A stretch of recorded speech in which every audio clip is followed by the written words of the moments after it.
Associate Prosecutor at the International Military Tribunal, Brady Bryson.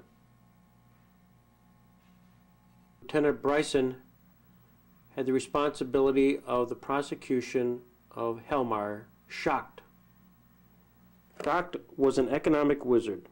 He pledged his loyalty to Hitler in 1936 and set about to finance the German rearmament, despite restrictions placed on his country's military forces by the Versailles Treaty, which was signed after World War I.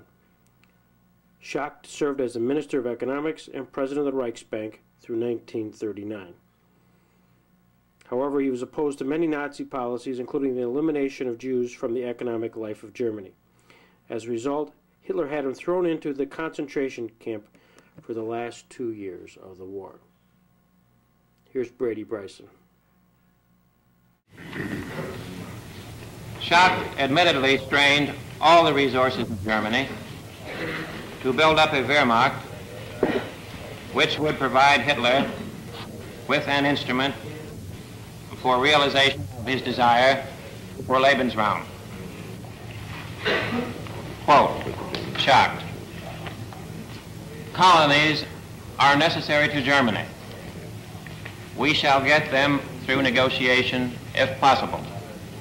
But if not, we shall take them. My strongest feeling about Nuremberg, that its real value was to make to the extent humanly possible, so to speak, make a permanent written record of that terrible period of history.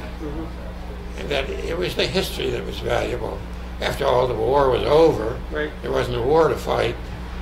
And in a formal sense, we were trying to convict and punish a number of individuals, but they, as people, they really didn't mean anything to us. I felt it was a whole lot more important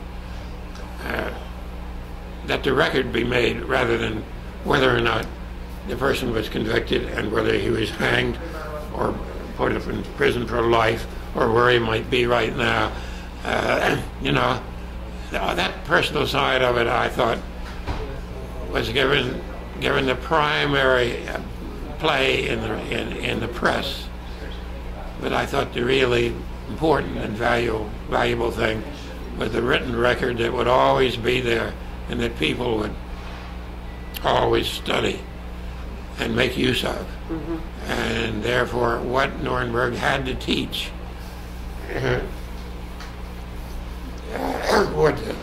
would go on in subsequent generations because the record was there.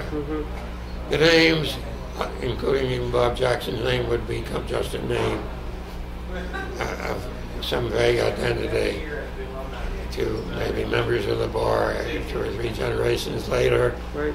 But the record would be there and could be completely recaptured. So that was my feeling. Yeah. And I was, glad that I've been a part of that.